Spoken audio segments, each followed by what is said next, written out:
Yo, what is up, guys? It's your boy Franklin here, and today, a couple days ago, or I should say last week, they finally spilled the beans on Pokemon Scarlet and Violet with new details.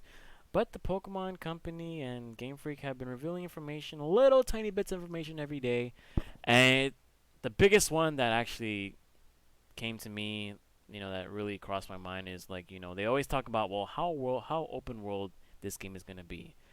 And I'm very glad to inform you guys, and I know I'm a bit late to the table. I'm pretty sure I saw this a few days ago, so it wasn't like last week where they really talked about it. But it says here, and I'm going to. There you go. It says here Pokemon Scarlet and Pokemon Violet offer an open world experience that only the Pokemon series can deliver, one welcoming even to newcomers to the series. Okay? You can experience this new style of adventure with a world that you're free to explore at your leisure and not in an order dictated by the story. That's pretty massive. You will, of course, journey to own your skills as a Pokemon trainer, but many more discoveries and stories await you. Meet a variety of people in Pokemon, adventure in the world of Pokemon the way you want to. This statement right here, and I'm pretty sure they're going to keep their word to it because there's no way they're going to lie to us straight up. um, Completing the game without going in any particular order, that is very massive. As a matter of fact, I feel like that is something that we have seen before in another Pokemon. Sorry, excuse me, not Pokemon, but a Nintendo related franchise, which was Zelda with Breath of the Wild. And Breath of the Wild was very open world. You can go conquer, each of the divine beasts in any order. It wouldn't affect the story. I'm gonna assume with this game, there's gonna be like the story missions, kind of like Legends Arceus, and then there's the side quests that you can do. I love that. I feel like games nowadays in 2022 need to be more openly expressive for anyone to enjoy. Rather than making us go through the same archaic formula that I've always criticized about Pokemon games of recent, like Sword and Shield, Gen 6, now we get to finally maybe enjoy a game where we can do whatever we want. We don't have to worry about, taking the first gym leader down, or we have to go through Route 1 through 3 in order to hit the first town and all that stuff. We can do whatever we want. We can go wherever we want. We can just have fun. I think the biggest problem with Pokemon nowadays is it's just not fun because you do all this stuff, you go through the same formula, and you could honestly finish a Pokemon game, like the more recent games, you can probably finish them in maybe less than 10 hours.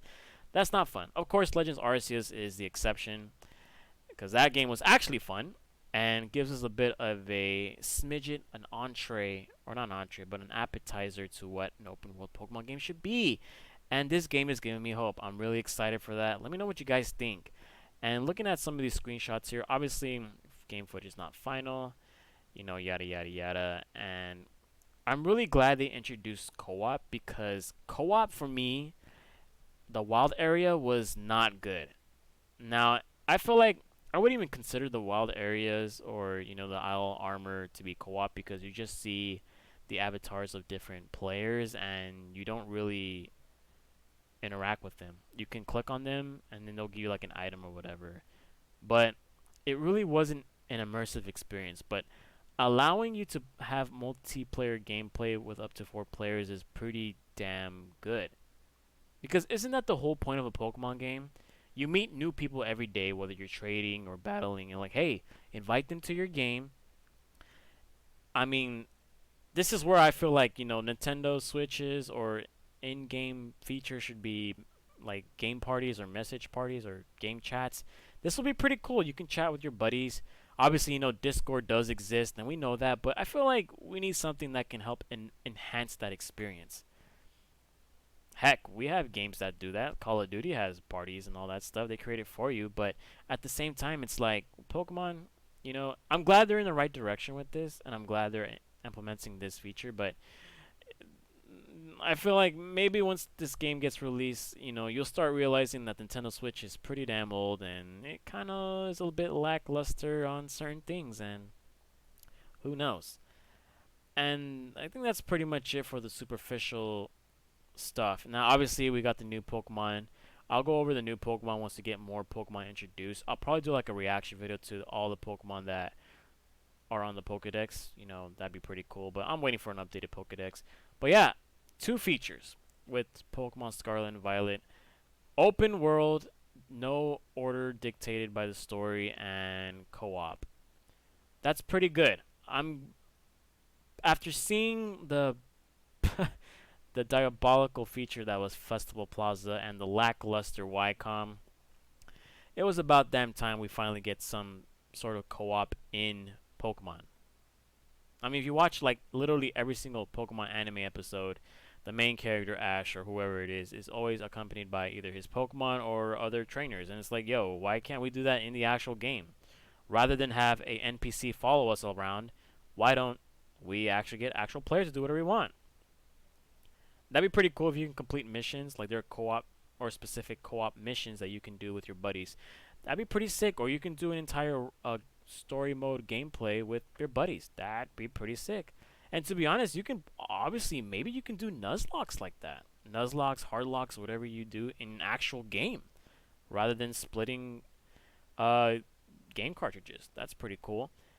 And yeah, like I said about the open world formula, I feel like a lot of game franchises are moving forward with having open world. Heck, we've seen it with Breath of the Wild, Super Mario Odyssey, which technically there isn't really an order we have to complete the story. Heck, we've seen Halo, even though Halo Infinite has story missions, there's an open world to discover. There's a lot of things you can collect, a lot of things you can do. And crossing fingers, that is what Pokemon is trying to do, because that old formula is not good anymore, especially for players like me who've been knowing Pokemon for almost 2-3 decades at this point. And it's like, yo, I get you trying to cater towards the young audience, but give the old timers a break. We want to enjoy this game as well. But I have high hopes. Let me know what you guys think about these two new features, and yeah, let's debate in the comment section if we all need to. All right? Peace.